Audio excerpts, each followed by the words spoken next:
ನಮಸ್ಕಾರ, ನೀವು ನೋಡ್ತಿರುವುದು ವಿಶ್ವದೃಷ್ಟಿ Kannada news 24x7. ನಾನು ನಿಮ್ಮ ನಿರೂಪಕೆ.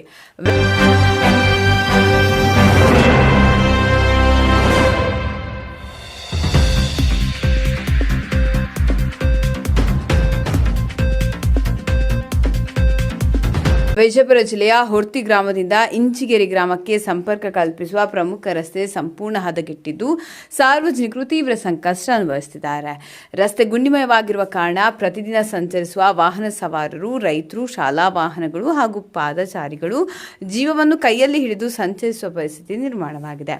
ಈ ರಸ್ತೆ ಕೇವಲ 2 ಗ್ರಾಮಗಳನ್ನು ಸಂಪರ್ಕಿಸುವ ಮಾರ್ಗ ಮಾತ್ರವಲ್ಲ, ಸಾವಳ ಸಂಘದಲ್ಲಿರುವ ಜ್ಞಾನಯೋಗಿ ಶ್ರೀ ಸಿದ್ದೇಶ್ವರ ಸ್ವಾಮೀಜಿ ವೃಕ್ಷೋದ್ಯಾನ ನೂತನ ಪ್ರವಾಸೋದ್ಯಮ ಕೇಂದ್ರಕ್ಕೆ ತೆರಳುವ ಪ್ರಮುಖ ರಸ್ತೆಯೂ ಆಗಿದೆ.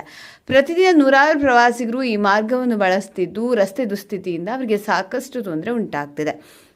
ಮಳೆಯ ಸಮಯದಲ್ಲಿ ರಸ್ತೆ ಮತ್ತಷ್ಟು ಹದಗೆಟ್ಟು ದೊಡ್ಡ ದೊಡ್ಡ ಗುಂಡಿಗಳು ನಿರ್ಮಾಣವಾಗಿವೆ. ಇದರಿಂದ ಅಪಘಾತಗಳ ಭೀತಿ ದಿನೇ ದಿನೇ ಹೆಚ್ಚುತ್ತಿದ್ದು ಸ್ಥಳೀಯ ನಿವಾಸಿಗಳು ಹಾಗೂ ವಾಹನ ಸವಾರರು ಆತಂಕ ವ್ಯಕ್ತಪಡಿಸಿದ್ದಾರೆ. ಶಾಲಾ ಮಕ್ಕಳನ್ನು ಕರೆದೊಯ್ಯುವ ವಾಹನಗಳಿಗೂ ಸುರಕ್ಷಿತವಾಗಿ ಸಂಚರಿಸುವುದು ಕಷ್ಟಕರವಾಗಿದೆ ಎಂದು ಸಾರ್ವಜನಿಕರು ಹೇಳ್ತಿದ್ದಾರೆ. ಈ ಹಿನ್ನೆಲೆಯಲ್ಲಿ ಸಾರ್ವಜನಿಕರ ಪರವಾಗಿ ಕೆಆರ್ಎಸ್ ಪಕ್ಷ ಜಿಲ್ಲಾಧ್ಯಕ್ಷರಾದ ಅಶೋಕ್ ಜಾಧವ್ ಅವರು ತೀವ್ರ ಆಕ್ರೋಶ ವ್ಯಕ್ತಪಡಿಸಿದ್ದಾರೆ. ಹಲವು ಬಾರಿ ರಸ್ತೆ ದುರಸ್ತಿಗೆ ಮನವಿ ಸಲ್ಲಿಸಿದರೂ ಸಮಸ್ಯೆಗೆ ಶಾಶ್ವತ ಪರಿಹಾರ ದೊರೆತಿಲ್ಲ ಎಂದು ಅವರು ಆರೋಪಿಸಿದ್ದಾರೆ. ಸಂಬಂಧಪಟ್ಟ ಶಾಸಕರು ಹಾಗೂ ಜಿಲ್ಲಾಡಳಿತ ಕೂಡಲೇ ಈ ರಸ್ತೆ ಸ್ಥಿತಿಯನ್ನು ಪರಿಶೀಲಿಸಿ ತುರ್ತು ಕಾಮಗಾರಿ ಆರಂಭಿಸಿ ಸಾರ್ವಜನಿಕರಿಗೆ ಸುರಕ್ಷಿತ ಸಂಚಾರದ ವ್ಯವಸ್ಥೆ ಕಲ್ಪಿಸಬೇಕೆಂದು ಅಶೋಕ ಜಾಧವ್ ಅವರು ಒತ್ತಾಯಿಸಿದ್ದಾರೆ. ಸ್ಥಳೀಯರು ಸಹ ರಸ್ತೆ ಅಭಿವೃದ್ಧಿಗೆ ಆದ್ಯತೆ ನೀಡಿ ಇನ್ನಷ್ಟು ಅನಾಹುತಗಳು ಸಂಭವಿಸುವ ಮುನ್ನವೇ ಅಗತ್ಯ ಕ್ರಮ ಕೈಗೊಳ್ಳಬೇಕೆಂದು ಸರ್ಕಾರ ಹಾಗೂ ಸಂಬಂಧಪಟ್ಟ ಅಧಿಕಾರಿಗಳಿಗೆ ಮನವಿ ಮಾಡಿದ್ದಾರೆ. ಈ ಕುರಿತು ಸಂಬಂಧಪಟ್ಟ ಇಲಾಖೆ ಯಾವ ಕ್ರಮ ಕೈಗೊಳ್ಳಲಿದೆ ಎಂಬುದನ್ನು ಕಾದು ನೋಡಬೇಕಿದೆ. ಇನ್ನಷ್ಟರಿಂದ ಸ್ಥಳೀಯ ಹಾಗೂ ಪ್ರಮುಖ ಸುದ್ದಿಗಳಿಗಾಗಿ ವಿಶ್ವದೃಷ್ಟಿ ಕನ್ನಡ ನ್ಯೂಸ್ 24x7 ಅನ್ನು ವೀಕ್ಷಿಸ್ತೀರಿ. ಧನ್ಯವಾದಗಳು.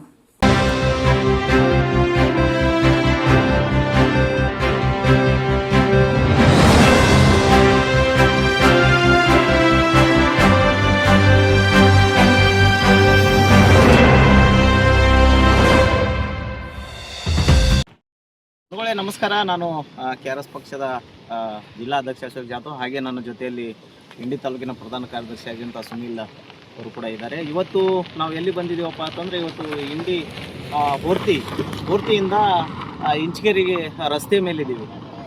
ಇವತ್ತು ಹೊರ್ತಿಯಿಂದ ಬರುವಂಥ ರಸ್ತೆ ಇದು ಇಂಚಗೇರಿಗೆ ಪ್ರಮುಖವಾಗಿರುವಂಥ ರಸ್ತೆ. ಹಾಗಾಗಿ ಈ ರಸ್ತೆ ವಿಚಾರವಾಗಿ ಒಂದಿಷ್ಟು ವಿಡಿಯೋ ಮಾಡಬೇಕು, ಇಲ್ಲಿ ಯಾವ ವ್ಯವಸ್ಥೆಯಲ್ಲಿ ಈ ರಸ್ತೆ ಇದೆ ಅನ್ನೋದು ಒಂದಿಷ್ಟು ತೋರಿಸ್ಬೇಕು ಅಂತೇಳಿ ಬಂದಿದ್ದೀವಿ. ನಾವು ನೋಡ್ಬೋದು, ಇದು ಸುಮಾರು 15ರಿಂದ 20 ವರ್ಷ ಆಗಿರ್ಬೋದು ನನ್ನ ಅಂದಾಜು. ಇದು ಒಟ್ಟೆ ರಸ್ತೆನೇ ಆಗಿಲ್ಲ. ಇಲ್ಲಿ ಯಾವುದೇ ಗರ್ಸ್ ಒಕ್ಕಟ್ಟೋದಾಗಲಿ, ಇಲ್ಲಿ ಏನಾದರೂ ಸೈಡಿಗೆ ಗರ್ಸ್ ಹಾಕೋದಾಗಲಿ, ಗುಂಡಿಗಳು ಮುಚ್ಚೋದಾಗಲಿ ಇಂಥದ್ದೇನೂ ಮಾಡಿಲ್ಲ. ಯಾಕಂದರೆ ಇಲ್ಲಿ ವಾಹನಗಳು ಯಾವ ರೀತಿ ಓಡಾಡ್ತಾ ಇದ್ದಾವೆ ಅಂದರೆ, ಈ ಕಡೆ ಒಂದು ಸರ್ತಿ ಹೋಗ್ತದೆ, ಈ ಕಡೆ ಒಂದು ಸರ್ತಿ ಹೋಗ್ತದೆ. ಅಂದರೆ ಜನ ಇದರಲ್ಲಿ ವಾಹನ ಸವಾರರು ಎಷ್ಟೊಂದು ಸಂಕಷ್ಟದಲ್ಲಿ ಓಡಾಡುವಂಥ ಸ್ಥಿತಿ ಈ ಭಾಗದಲ್ಲಿ ಆಗಿರುವಂಥದ್ದು. ಈ ಭಾಗದ ಏನೋ ಶಾಸಕರಿದ್ದಾರೆ, ಈ ಕಡೆ ಏನಾದರೂ ಗಮನ ಹರಿಸ್ತಾ ಇದ್ದಾರೋ ಇಲ್ಲೋ ಅನ್ನೋದು ಒಂದಿಷ್ಟು ಗೊತ್ತಾಗ್ತಾ ಇಲ್ಲ. ಯಾಕಂದರೆ ಇಲ್ಲಿ ಇರುವಂಥ ರಸ್ತೆಗಳು ಸಂಪೂರ್ಣ ಹಾಳಾಗಿದೆ, ಸಂಪೂರ್ಣ ಹದಗೆಟ್ಟಿರುವಂಥ ರಸ್ತೆ ಈ ಭಾಗದಲ್ಲಿ. ಇದು ನಾಗಠಾಣ ಮತಕ್ಷೇತ್ರದಲ್ಲಿ ಬರುವಂಥ ಇದು ರಸ್ತೆ. ಈ ರಸ್ತೆಗೆ ಸಂಬಂಧಪಟ್ಟಂಥ ಅಧಿಕಾರಿಗಳು ನೋಡ್ಬೋದು, ಅಧಿಕಾರಿ ರಸ್ತೆ ವ್ಯವಸ್ಥೆ ಯಾವ ರೀತಿ ಆಗಿದೆ ಅಂತೇಳಿ ನಾವು ನೋಡ್ಬೋದು. ಇಲ್ಲಿ ನೋಡ್ಬೋದು ನೀವು, ಅಲ್ಲಿ ಮೊಣಕಾಲಟ್ಟು ಗುಂಡಿಗಳನ್ನಾಗಿದ್ದಾವೆ. ಇಲ್ಲಿ ವಾಹನಗಳು ಯಾವ ರೀತಿ ಓಡಾಡಬೇಕು ಅವರು ಅಂದರೆ ಅಷ್ಟೊಂದು ಹದಗೆಟ್ಟಿರುವಂಥ ರಸ್ತೆ. ಇಲ್ಲಿ ಒಂದಿಷ್ಟು ಗರ್ಸ್ ಹಾಕಿ ಮುಚ್ಚುವಂಥ ವ್ಯವಸ್ಥೆ ಇಲ್ಲದೆ ಇರುವಂಥ ಅಧಿಕಾರಿಗಳು ನಾಚಿಕೆ ಆಗಬೇಕು ನಮಗೆಲ್ಲ.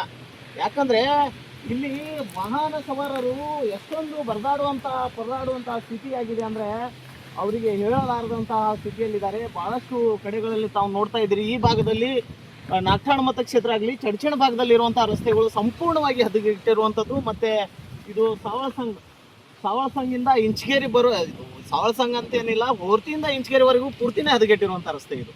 ನೋಡ್ಬೋದು, ಇಲ್ಲಿ ನೋಡ್ರಿ, ಇದು ಎಷ್ಟೊಂದು ಗುಂಡಿಗಳಾಗಿದ್ದಾವೆ. ಎಷ್ಟು ಸಂಪೂರ್ಣ ಒಂದು ಫೂಟ್ ಆಗಿರ್ಬೋದು ಬಹುತೇಕವಾಗಿ. ಅಷ್ಟು ಗುಂಡಿ ಬಿದ್ದರೂ ಕೂಡ ಇಲ್ಲಿ ಯಾರೂ ನೋಡದೇ ಇರುವಂಥ ಅಧಿಕಾರಿಗಳು ಇದು ಸರಿ ಇಲ್ಲ, ತಾವು ಮಾಡ್ತಾ ಇರುವಂಥ ವ್ಯವಸ್ಥೆ ಇದು ಸರಿ ಇಲ್ಲ, ಸಾರ್ವಜನಿಕರಿಗೆ ತೊಂದರೆ ಕೊಡುವಂಥ ಅಧಿಕಾರಿಗಳು ದಯವಿಟ್ಟು ಈ ಕಡೆ ಒಂದಿಷ್ಟು ಗಮನ ಹರಿಸ್ಬೇಕು.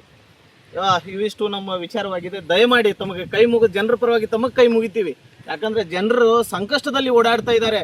ವಾಹನ ಸವಾರರು ತಮ್ಮ ಜೀವನ ತಮ್ಮ ಕೈಯಲ್ಲಿ ಹಿಡಿದು ಓಡಾಡುವಂಥ ಸ್ಥಿತಿ ಉಂಟಾಗಿದೆ. ದಯವಿಟ್ಟು ಅದನ್ನು ತಪ್ಪಿಸುವಂತ ಕೆಲಸ ಮಾಡ್ರಿ. ದಯವಿಟ್ಟು ಈ ಸಂಬಂಧಪಟ್ಟ ಅಧಿಕಾರಿಗಳು ರಸ್ತೆಗಳ ಗುಂಡಿಗಳನ್ನಾದರೂ ಮುಚ್ಚಿ ವಾಹನ ಸವಾರರಿಗೆ ಅನುವು ಮಾಡಿಕೊಡ್ರಿ ಅಂತ ಹೇಳಿ ಈ ಮೂಲಕ ತಮ್ಮಲ್ಲಿ ವಿನಂತಿಸ್ಕೊಳ್ತಾ ನನ್ನ 2 ವಿಚಾರಗಳನ್ನು ಹೇಳಿ ಮುಗಿಸ್ತೀನಿ. ನಮಸ್ಕಾರ.